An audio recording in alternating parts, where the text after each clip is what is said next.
कि भारत से जाति और वर्ण की व्यवस्था समाप्त हो। और कैसे समाप्त होगी, अब उसका मैं आपको उपाय बताता हूँ। उसका उपाय है कि 20 साल तक प्रत्येक बच्चे को सरकारी खर्चे पर समान परिस्थितियों में समान सुविधाओं के साथ शिक्षा दी जाए, समान सुविधाओं के साथ। और 20 साल के बाद उस व्यक्ति को नाम से टाइटल हटाए जाएँ, जाति हटाई जाए, और जाति हटा करके फिर उसको बराबर लेवल प्लेइंग फील्ड में कंपटीशन में बिठाया जाए जी सर। और जाति मुक्त कर दी जाए, आरक्षण समाप्त कर दिया जाए। धर्म क्या है? और शासन करने का तरीका सबसे बढ़िया ये है कि भारत की जनता को जातियों के आधार पर इस तरीके से विभाजित कर दो कि वो जातियां एकजुट ना हो पाए। भाई, भारत में क्रांति क्यों नहीं हो रही है? भारत में गृह युद्ध क्यों नहीं हो रहा है? भारत में कोई भी आज मोदी की कई ऐसी नीतियां हैं कि उन नीतियों के विरोध में जनता खड़ी हो जानी चाहिए, लेकिन जातियों के विभाजन के कारण कुछ जातियां उनके पक्ष में इतनी मजबूती के साथ खड़ी हुई हैं कि वो दूसरों को गुमराह करने में कामयाब हो रही हैं। सर आज जय भीम, मैं मेवालाल और आप देख रहे हैं जनता संगठक, जनता की आवाज सबसे पहले। आज मैं देश में जो वर्ण व्यवस्था, जाति व्यवस्था है, उसको समझने के लिए आया हूं कि आखिर ये जो भारतीय व्यवस्था में, समाज में, क्या दोनों व्यवस्था एक समान है कि अलग अलग है? वर्ण व्यवस्था और जाति व्यवस्था, ये कब से व्यवस्था बना और समाज में गोत्र कब से आया? ये छुआछूत भेदभाव कैसे उत्पन्न हुआ? क्या जो आर्य हैं ये विदेशी हैं या देश के हैं? कब आए और कहां से आए? ये सब जानकारी लेने के लिए मैं आज एडवोकेट सिद्धार्थ गौतम है, उनसे समझूंगा कि आखिर ये जो कुप्रथा है, अंधविश्वास है, आस्था है, आस्था अंधविश्वास में क्या अंतर है, ये सारी बातें उनसे समझूंगा। सर सबसे पहले आपको जय भीम, नमो बुद्धाय। जी नमो बुद्धाय, जय भीम। कैसे हैं सर? तबियत बहुत अच्छे हैं, बहुत अच्छे हैं, बहुत बढ़िया है। बढ़िया सर। सर आज हमारे दर्शकों को जी आज हमारे दर्शकों को समझाएं सर, वर्ण व्यवस्था और जाति व्यवस्था क्या है और कब से बना सर? ये बहुत बड़ा व्यापक विषय है। प्राचीन काल के भारत के इतिहास में जाना पड़ेगा और उतना समय नहीं है, लेकिन जहाँ तक मैं हल्की फुल्की जानकारी रखता हूँ, समझता हूँ कि देखिए, पहले बनाए गए थे कि समाज में एक व्यवस्था बनाए रखने के लिए कि अगर किसी के 4 बेटे हैं तो 4 बेटों को 4 काम दे दिए उसने कि भाई एक तो काम करेगा विद्वान बनने का, पठन पाठन का काम करेगा, और जो समाज को, पूरे परिवार को गाइड करेगा, और दूसरा परिवार की रक्षा के लिए काम करेगा, जो कहीं कोई संकट आएगा तो उसके लिए रणनीति तैयार करेगा और परिवार की रक्षा का काम करेगा, और तीसरा व्यापार का काम करेगा, मतलब पहले और दूसरे का भी भरण पोषण के लिए वो कारोबार का काम करेगा, पैसे की कमाई करने के लिए काम करेगा, और जो चौथा है वो चौथा इन ऊपर वाले तीनों की सेवा करेगा, तीनों की देख-रेख करने का काम करेगा। वर्ण व्यवस्था के बारे में बता रहे हैं? ये वर्ण व्यवस्था, ये वर्ण व्यवस्था बनाई गई कि जिसमें अब उसको जैसे उन्होंने नाम दे दिया ब्राह्मण, क्षत्रिय, वैश्य और शूद्र, ये काम दे दिया, नाम दे दिया। लेकिन अगर कालांतर में देखा जाए तो ये वर्ण व्यवस्था जाति व्यवस्था में बदल गई, वर्ण व्यवस्था ही जाति व्यवस्था में बदल गई। अब जैसे एक वर्ण है वो एक जाति का हो गया है, ठीक है जी। दूसरा वर्ण है उसमें बहुत सारी जातियां हैं, और तीसरा वर्ण है उसमें भी बहुत सारी जातियां हैं, और चौथा वर्ण है उसमें भी बहुत सारी जातियां। सर वर्ण तो मतलब रंग से होता है ना सर? नहीं, वर्ण का एक्चुअली वर्ण जो वर्ग है माना जाना चाहिए, वो वर्ग है कामगारों का वर्ग, काम करने वालों का वर्ग। ये वर्ण का मतलब यहाँ रंग से नहीं है, यहाँ काम करने वालों का एक वर्ग या क्लास कहेंगे हिंदी इंग्लिश में उसको, और हिंदी में उसको एक वर्ग कहेंगे। जाति व्यवस्था क्यों बनाई गई सर? अब जाति मतलब ये जो वर्ण व्यवस्था तो बनाई गई थी काम के आधार पर, ठीक है, लेकिन अब धीरे करके जो समाज है वो जातियों में विभाजित होता चला गया, और जाति बनाई गई कि भाई एक तरीके से अब इसको मैं बहुत बारीकी से आपको कहना चाहूँगा कि किसी षड्यंत्रकारी व्यक्ति ने या षड्यंत्रकारी ग्रुप ने इस देश में, हमारे भारत में, भारत के लोगों पर शासन करने के लिए उनको जातियों में बांटा, और जातियों में इस तरीके से बांटा कि जैसे सीढ़ी होती है ना, सीढ़ी, जीना अगर आप ऊपर रखेंगे तो उस जीने के जो तिल्लियां होती हैं वो तिल्लियों जैसी व्यवस्था कर दी कि एक के ऊपर एक, एक के ऊपर एक, एक के ऊपर एक, एक के ऊपर एक। सर मैं आपको रोक रहा हूँ सर। जाति व्यवस्था इसलिए बनाई है कि जैसे मेवालाल, 4 आदमी का नाम है मेवालाल, तो आप कैसे समझाओ ना कौन सा मेवालाल? तो वर्ण जाति इसलिए बना दे कि अगर ब्राह्मण होगा ब्राह्मण वाला मेवालाल, क्षत्रिय हो क्षत्रिय वाला मेवालाल, वैश्य होगा वैश्य वाला मेवालाल और शूद्र होगा शूद्र मेवालाल, इसलिए जात बनाई गई सर। ना, ये इसलिए नहीं बनाई गई, ये बनाई गई थी सिर्फ लोगों के ऊपर शासन करने के लिए। पहचान के लिए नहीं थी सर। ना, इससे कोई पहचान नहीं होती। पहचान तो अगर ये पहचान वाली बात होती तो भाई विदेशों में कितने ही लोगों के एक नाम है, लेकिन वहाँ जाति नहीं है, वर्ण नहीं है, हाँ। लेकिन फिर भी लोग नाम जाने जाते हैं। हाँ। और उनके नाम के साथ में उनके पिता का नाम जोड़ दिया जाता है, हाँ। उनके गांव का नाम जोड़ दिया जाता है, उनके डिस्ट्रिक्ट का नाम जोड़ दिया जाता है, हाँ। तो उनकी अपनी पहचान बन जाती है। लेकिन तो यहाँ तो कहते हैं सरनेम से पहचाना जाता है। हाँ, सरनेम से, वो इसीलिए सरनेम लगाया गया ना कि हाँ। लोगों को बांटने के लिए बांटा जाए। फिर उनके अंदर, अब मेरी बात को पूरी नहीं होने दी आपने जी। तो वो जीने की तरह व्यवस्था कर दी कि एक के ऊपर एक, एक के ऊपर एक, एक के ऊपर एक व्यवस्था बना दी। हाँ। जैसे जीने की जो तिल्लियां होती हैं, वो तिल्लियां आपस में कभी एक दूसरे से मिल नहीं सकती। मिलती हैं क्या? नहीं। और जब मिलती नहीं है तो हर तिल्ली में ये घमंड होता है क्या कि मैं जमीन से ऊंची, हाँ। पहली में, हाँ। दूसरी में कि मैं जमीन और तू पहली से ऊंची, हाँ। तीसरी में। लेकिन जो सर मैं रोक रहा हूँ इसलिए कि आप एक पक्ष बता रहे हैं, दूसरा पक्ष तो जो मैं करूँ वो कह रहा है। हाँ, दूसरा पक्ष षड्यंत्रकारी है ना, वो षड्यंत्रकारी की बात को मानोगे या अपनी जो लॉजिक बात है, तर्कपूर्ण बात है उसे मानोगे? हाँ। आप अपनी तर्कपूर्ण बात, उसकी मंशा जानो ना। हाँ। भाई आज भी जैसे कहते हैं कि भाई फूट डालो शासन करोगी नीति, इसको एक सिंपल सेंटेंस में कह दो कि फूट डालो और शासन डालो। और शासन करने का तरीका सबसे बढ़िया ये है कि भारत की जनता को जातियों के आधार पर इस तरीके से विभाजित कर दो कि वो जातियां एकजुट ना हो पाए। भाई भारत में क्रांति क्यों नहीं हो रही है? भारत में गृह युद्ध क्यों नहीं हो रहा है? भारत में कोई भी, आज मोदी की कई ऐसी नीतियां हैं कि उन नीतियों के विरोध में जनता खड़ी हो जानी चाहिए, लेकिन जातियों के विभाजन के कारण कुछ जातियां उनके पक्ष में इतनी मजबूती के साथ खड़ी हुई हैं कि वो दूसरों को गुमराह करने में कामयाब हो रही हैं। सर आज जातीय व्यवस्था आपने, अब आप मेरी उस बात को पूरी होने दो ना पहले, जी, तभी तो आपको समझ में आएगी जाति क्यों बनाई। मेरा 2-2.5 घंटे का लेक्चर है इसको पूरा करने में। तो वो जो सीढ़ी नुमा जो व्यवस्था बनाई, ग्रेडेड इनइक्वालिटी वाली, तो हर सीढ़ी में ये घमंड भर दिया कि तू इससे ऊंची, तू इससे ऊंची, तू इससे ऊंची, तू इससे ऊंची। और उस ऊंच नीच के घमंड में कोई भी तिल्ली एक दूसरे से मिल नहीं पाती है। और जब मिल नहीं पाती है तो उनकी फूट का फायदा हम लोग, उनके जिसको शासन करना है, जिनको शासन करना है, वो उनके सिर पर पैर रख करके और छत पर चढ़ जाता है और शासन करता है। इसी तरीके से भारत में, हमारे देश में उन जातियों को बांट करके और जातियों के सिर पर पैर रख करके चतुर लोग सत्ता की सीढ़ियां चढ़ करके सत्ता के सोपानों तक पहुंच गए और उन्होंने शासन किया भारत में। तो ये जाति व्यवस्था इसलिए बनी है भारत में और इसलिए मजबूत हुई है। और आज भी अब उनको धर्म के साथ भी जोड़ दिया गया, आस्थाओं के साथ जोड़ दिया गया जातियों को। अब आस्थाओं के साथ ऐसी जुड़ गई हैं जातियां कि हर जाति का एक देवता बना दिया, और वो उस देवता की बुराई करने से वो जाति उस दूसरी जाति से। ये जातियां बनाई किसने? जातियां बनाई इस देश में जो कोई विदेशी आए होंगे, उन विदेशियों ने आकर के भारत की भोली भाली मूल जनता को जातियों में बांटा।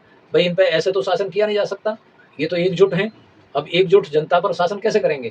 ये तो एकजुट जनता तो ये तो जातियां तो सर बाबा साहब ने जब संविधान बनाया तब से जातियां बन गई सर।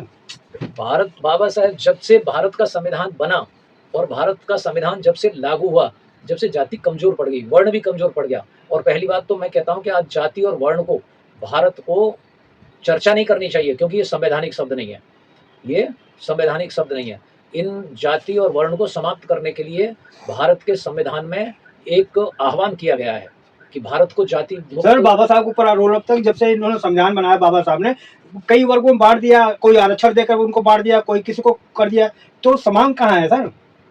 वही तो, फूट डालो शासन करो की नीति लागू हो रही है ना। कौन डालो? तो ये संविधान फूट डाल रहा है। संविधान नहीं, शासक जो चतुर्कोण है, जो सामंतशाह लोग हैं, जिनके पास साधन है। तो आरक्षण कौन दे रहा है सर? आरक्षण, हाँ। आरक्षण तो एक झुंझुना है, वो झुंझुने को जैसे बंदर को सेब दिखा करके नचाते रहो। आरक्षण किसी को मिलेगा भी नहीं और आरक्षण का लाभ ये लोग उठा तो आरक्षण समाप्त कर देना चाहिए। आरक्षण समाप्त नहीं करना चाहिए, उसका भी इलाज बता दूंगा। बताऊं क्या है? बताइए। उसका इलाज है कि सबसे पहली बात, मैं एक ऐसा व्यक्ति हूँ और उस सोच का व्यक्ति हूँ कि मैं ये चाहता हूँ जाति और वर्ण की व्यवस्था समाप्त हो। और कैसे समाप्त होगी, अब उसका मैं आपको उपाय बताता हूँ। उसका उपाय है कि 20 साल तक प्रत्येक बच्चे को सरकारी खर्चे पर समान परिस्थितियों में समान सुविधाओं के साथ शिक्षा दी जाए, समान सुविधाओं के साथ। और 20 साल के बाद उस व्यक्ति को नाम से टाइटल हटाए जाएं, जाति हटाई जाए, और जाति हटा करके फिर उसको बराबर लेवल प्लेइंग फील्ड में कंपटीशन में बिठाया जाए जी सर। और जाति मुक्त कर दी जाए, आरक्षण समाप्त कर दिया जाए। धर्म क्या है? धर्म क्या है सर? ओ, बहुत बढ़िया आपने प्रश्न पूछा। सनातन और धर्म दोनों एक चीज़ है। धर्म और सनातन एक चीज़ है। धर्म क्या है? धर्म है नंबर 1, सनातन है प्रकृति। सनातन है प्रकृति जो संतुलन में रहती है, जो असीम है, अनंत है और असीम, अनंत है और सर्वज्ञ है। वो है प्रकृति, वो है प्रकृति और वो सनातन है। जैसे हवा है, वो हवा सब पहले थी, है और रहेगी। गर्मी थी, है और रहेगी। पानी था, है और रहेगा। ज़मीन थी, है और रहेगा। ये है सनातन, ये है सनातन। और इस सनातन के रहस्य को, सनातन के प्रपंच को, सनातन के इस तालमेल को समझने के लिए आपको धर्म में स्थापित होना है। धर्म क्या है? धर्म है स्वयं को संतुलन में लाना ही धर्म है। अब संतुलन में कैसे आओगे? कि आपका विचार संतुलित होना चाहिए, वाणी संतुलित होनी चाहिए, आपका कर्म संतुलित होना चाहिए और आपका व्यवहार संतुलित होना चाहिए। जिस दिन मनसा वाचा कर्मणा और आपका व्यवहार ये संतुलित हो गए, आप धर्म में स्थापित हो जाएंगे, धर्म के मार्ग पर अग्रसर हो जाएंगे और इस प्रकृति के रहस्य आपको समझने शुरू हो जाएंगे, आपकी समझ में आने शुरू हो जाएंगे। तब आप इस सनातन को समझ पाएंगे। सर, वर्ण व्यवस्था को रंग से जोड़ा जाता है क्या? नहीं, गलत है। वर्ण का, अगर वर्ण व्यवस्था को रंग से जोड़ा जाए तो वो मूर्खता है। नहीं, अगर आप कहेंगे वर्ण व्यवस्था, तो तमिलनाडु में भी है। तमिलनाडु में ब्राह्मण भी है, क्षत्रिय भी है, वैश्य भी है, शूद्र भी है और वहाँ काले लोग हैं। अगर मान लीजिए काले लोगों को आप शूद्र कहते हैं, तो फिर सारे तमिलनाडु के लोग शूद्र होने चाहिए, हैं? और ठीक इसी तरीके से जम्मू कश्मीर में चले जाओ या पंजाब में चले जाओ, हरियाणा में चले जाओ, वहाँ चाहे शूद्र हो, चाहे ब्राह्मण हो, चाहे कोई भी वर्ण का आदमी हो, बुरा हो। सर, अछूत, सछूत, प्योर, शुद्ध, अशुद्ध कौन है, कैसे पता लगेगा सर? देखिए, जो गंदे विचारों का व्यक्ति है, गंदे आचार विचार, गंदे व्यवहार का व्यक्ति है, जो भौतिक तौर पर गंदा रहता है, जिसके कर्म अच्छे नहीं है, सोच अच्छी नहीं है, वो अछूत है, वो अछूत है। उसको कोई भी पसंद नहीं करता है, उसे कोई पास बैठाना पसंद नहीं करता है, ठीक है? और जो आदमी अच्छे विचारों का है, अच्छी वाणी रखता है, अच्छा व्यवहार रखता है, अच्छे कर्म करता है और वो सछूत है, उसके साथ हर कोई बैठना पसंद करता है। तो ये आज की परिभाषा बता रहा हूँ लेकिन मैं। व्यवहार में तो सर जो एससी एसटी होते हैं उनको अछूत माना जाता है सर। हाँ, जो एससी एसटी हैं उनको पहली, ये पुरानी परिभाषा है। क्यों? क्या परिभाषा है आपको मालूम है? बताइए। उसके पीछे तो बहुत बड़ा षड्यंत्र है। अगर आप समझना चाहेंगे तो भाई शस्त्र शास्त्रे वर्जिते शूद्रा, वहां से शुरू करना पड़ेगा, है? कि भाई अगर जिस आदमी को शस्त्र से वंचित कर दिया जाए और शास्त्र से वंचित कर दिया जाए तो उसके पास बचेगा क्या? वो साहित्य संगीत कला विहीन है, साक्षात पशु विषाणहीन है। उस स्थिति में आ जाएगा, है? उसी स्थिति में आ जाएगा ना कि भाई ना इसके पास साहित्य का ज्ञान है, ना संगीत का ज्ञान है, ना किसी प्रकार की लड़ने की कला है, ना गाने की कला है, ना नाचने की कला है। ये तो कोरा पशु है। सिर्फ अंतर इतना है कि पशु को पूंछ होती है और इसको पूंछ नहीं होती। ये गोत्र सिस्टम क्या है सर, ये कब से आया है? ये गोत्र सिस्टम वही है जो आप कहना चाह रहे थे थोड़ी देर पहले। लोगों ने अपने विशेष पहचान बनाने के लिए, अपने कुनबे की विशेष पहचान बनाने के लिए अपना एक अलग गोत्र निर्धारित कर लिया। गोत्र मीन्स गाँव, गोत्र मीन्स उनकी जैसे कहेंगे कि भाई एक क्लान, वंश के लोग, अपना वंश का नाम चलाने के लिए उन्होंने गोत्र रख लिया। बस वो ये अपनी विशेष पहचान बनाने के लिए। जी, आर्य क्या है, क्या विदेशी है, क्या प्रमाण है? आर्य का मतलब होता है, आर्य का मतलब है यथार्थ सत्य। आर्य का मतलब है यथार्थ सत्य, पुरुषार्थी लोग। अनार्य? और अनार्य का मतलब है उजड, अनपढ़, अज्ञानी, ठीक है? वो तो यहाँ के तो मूल निवासी अनार्य है सर। तो हम ये कहने लगे कि भाई ये आर्य लोग वो हैं और हम उनको आर्य नहीं मानते। जो कोई अगर भारत में आया बाहर से, तो वो आर्य नहीं है, वो विदेशी है, वो विदेशी है। और यहाँ का जो मूल निवासी है, वो जो जिस पे शासन किया गया है वो देशी है, जो मूल निवासी है। तो ये आर्य और अनार्य के जो शब्द हैं, वो किसी इंसानियत से जोड़ना वो गलत है। क्या वैदिक धर्म का नींव आर्यों ने रखी है सर? मैं ऐसा नहीं मानता हूँ। मैं इसमें देखिए, मैं ये नहीं मानता हूँ कि वो आर्यों ने रखी। मैं कहूँगा कि कुछ शक्तियाँ यहाँ पर आई जिन्हें भारत पर शासन करना था, तो उन्होंने यहाँ के लोगों के लिए कुछ ऐसे व्यवस्थाएँ बनाई, जैसे उस टाइम के संविधान टाइप की व्यवस्थाएँ बनाई कि किस तरीके से हमें वैदिक सभ्यता के पहले क्या था? हुँ, वैदिक सभ्यता के पहले क्या था भारत में? भारत में वैदिक सभ्यता के पहले तो यहाँ पर मूल निवासियों की सभ्यता थी। हाँ। सिंधु घाटी सभ्यता। सिंधु घाटी की सभ्यता कह सकते हैं हम। हाँ, सिंधु घाटी की सभ्यता मूल निवासियों की सभ्यता है वो। हाँ। सर, रामायण और महाभारत इतिहास है या धार्मिक ग्रंथ? देखिए, पहली बात तो कोई ऐतिहासिक प्रमाण नाम की चीज़ है नहीं। रामायण की और महाभारत की कोई भी ऐतिहासिक प्रमाण नाम की चीज़ नहीं है। कोई भी चीज़ प्रमाणित नहीं हुई है। तो ये धार्मिक ग्रंथ है? ये ना धार्मिक ग्रंथ है। ये है जिसको कहेंगे कि एक क्या बोलते हैं उसको, मैंने आदेश दे दिया किसी लेखक को कि भाई मेरा महिमा मंडन करो और मेरा जो है एक ऐसी कहानी बढ़िया लोचदार, इतनी रसदार कहानी बनाओ, तो वो माइथोलॉजी है, कपोल कल्पित कथाएँ हैं। जी। तुलसी रामायण और वाल्मीकि रामायण में कौन श्रेष्ठ है सर? कौन? तुलसी रामायण और वाल्मीकि रामायण में कौन सा श्रेष्ठ है? मैं जब रामायण को मानता ही नहीं हूँ कि उसमें श्रेष्ठता की तो बात ही नहीं आ गई। मैं उसमें क्योंकि मैं उसको कल्पना मानता हूँ, एक महिमा मंडन मानता हूँ किसी राजा का, बस उससे ज़्यादा कुछ नहीं। सर, आस्था और अंधविश्वास में क्या अंतर है? ओ ये आपने बहुत अच्छा प्रश्न किया है। आस्था और अंधविश्वास। देखिए, अंधविश्वास उस पर आधारित होता है कि जब आप किसी अनुभव से नहीं गुजरते हैं और किसी बात को सही मान लेते हैं। किसी किताब में लिखी हुई बात को एकदम सही मान लिया, या किसी महापुरुष के द्वारा कही गई बात को सही मान लिया, या किसी परंपरा से चली हुई बात को आपने सही मान लिया, या किसी बड़े ओहदे के व्यक्ति ने कोई बात कह दी तो आपने सही मान लिया, तो वो है आस्था। और जो विश्वास है, अंधविश्वास, ये हो गया, ये हो गई आपका अंधविश्वास हो गया ये, ठीक है। और एक होता है आस्था। आस्था कब आती है कि जब आप किसी अनुभव से गुजरते हैं, स्वयं किसी काम को करते हैं। जैसे एक डॉक्टर है, एक डॉक्टर जब 5 साल का कोर्स करता है तो तभी वो किसी ऑपरेशन को करने के लायक बनता है, तब उसके अंदर वो स्वयं पर विश्वास पैदा होता है। स्वयं पर विश्वास पैदा होता है और स्वयं पर आस्था पैदा होती है कि भाई हाँ, अब मैंने 5 साल का कोर्स कर लिया, इसका प्रोसीजर समझ लिया कि इसमें कितना चीरा लगाना है, कौन सी दवाई इसमें डालनी है, कौन सा इंस्ट्रूमेंट इस्तेमाल करना है, कैसे इसकी सिलाई करनी है, ठीक है, और फिर उसके बाद कौन सी मेडिसिन देनी है, ठीक है। ये सारी चीज़ें उसने 5 साल का कोर्स करने के बाद सीख ली, और सीखने के बाद उसके अंदर वो विश्वास पैदा हो गया, और विश्वास पैदा होने के बाद वो आस्था आ गई कि भाई अब मैंने जो कुछ सीखा है उसे मैं पूर्ण भरोसे के साथ कर सकता हूँ। ये होगी आस्था, ठीक है। मैं करूँ गुलाम और आज़ाद में अंतर क्या है? गुलाम तो चाहता है कि मुझे कुछ करना ना पड़े और सब कुछ मिल जाए, लेकिन गाली मिल जाएगा, गाली खा लूंगा, मुझे कुछ करना ना पड़े।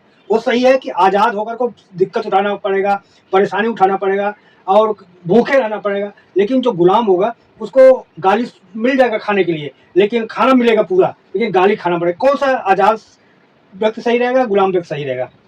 देखिए, गुलाम जो व्यक्ति होता है उसके पास वो स्वाभिमान नहीं होता है, सेल्फ रेस्पेक्ट नहीं होता है उसके पास, खाना तो सेल्फ कॉन्फिडेंस नहीं होता है, खाना तो मिलता है सर, सेल्फ कॉन्फिडेंस नहीं होता है। और ऐसे व्यक्ति को अगर कोई भी सुविधा मिल जाए और वो अपने स्वाभिमान से समझौता कर ले, वो अपने सम्मान से समझौता कर ले, तो ऐसा व्यक्ति गुलाम है।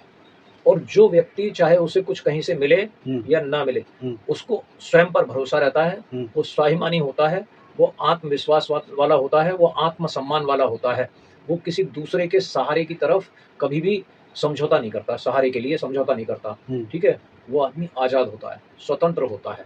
तो स्वतंत्र सोच का व्यक्ति पैदा करने के लिए उसके अंदर स्वतंत्र संस्कार पल्लवित होने चाहिए, और स्वतंत्र संस्कार पल्लवित होते हैं एक परिवेश में, और वो परिवेश हम लोगों को अपने घरों में पैदा करना चाहिए। अपने बच्चों को निर्भीक, स्वाभिमानी, संघर्षशील, स्वावलंबी और आत्मसम्मान वाला बनाना चाहिए। सर, बनाने से बनेगा तो स्वतः बनना पड़ेगा सर? ये वो बनाना पड़ता है अपने बच्चे के अंदर। आपको वो गुण पैदा करने होते हैं, बचपन से ही अपने बच्चे को वो संस्कार देने होते हैं। हमारी इच्छा होगा तभी तो पढ़ूंगा, क्या जबरदस्ती मुझे पढ़ाओगे सर कोई चीज?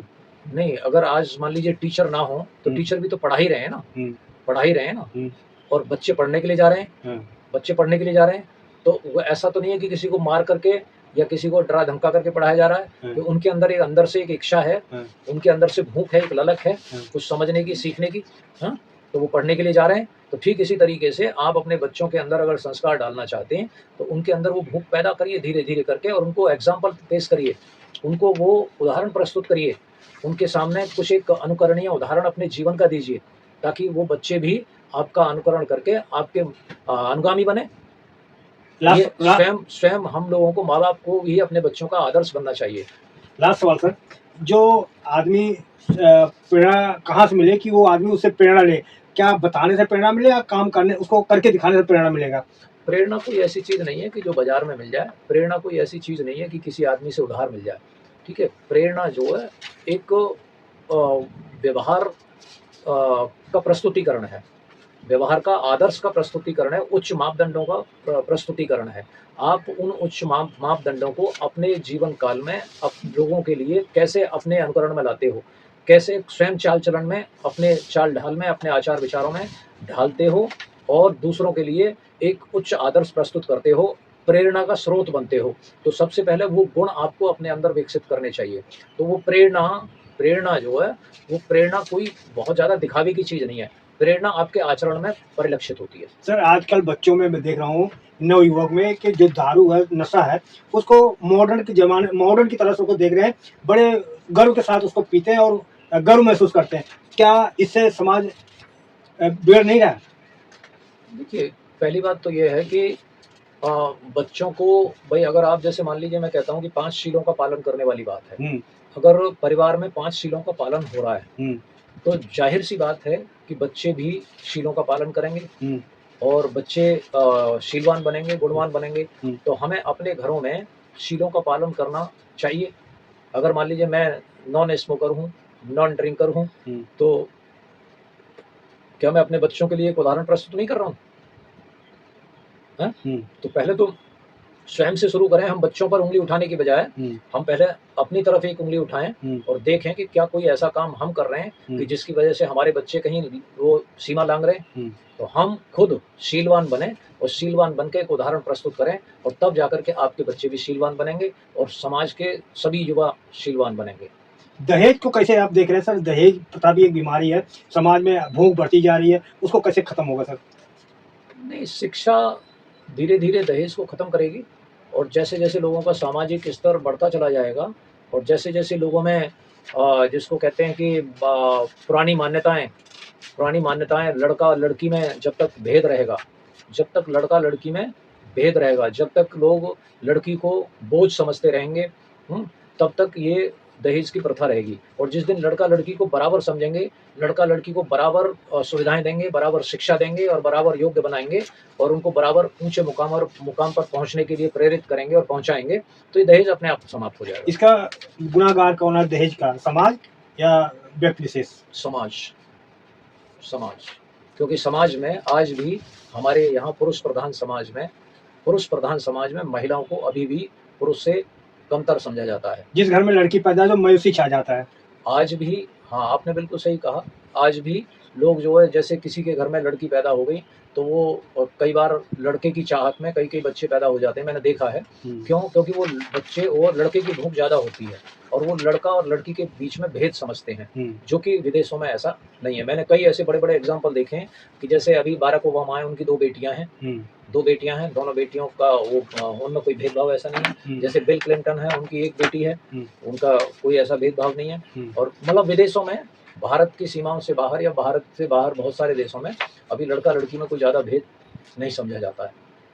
हमारे यहाँ लड़का-लड़की में भेद होने के कारण लड़की बोझ बन जाती है और बोझ बनने के कारण जो यहाँ पे दहेज प्रथा का चलन मजबूती पकड़ रहा है। लेकिन एक समस्या सर समाज में कि ये घर कौन चलाएगा? अगर लड़का नहीं होगा तो ये हमारा वंश कौन चलाएगा? इसको कैसे तोड़ेंगे धारणा को?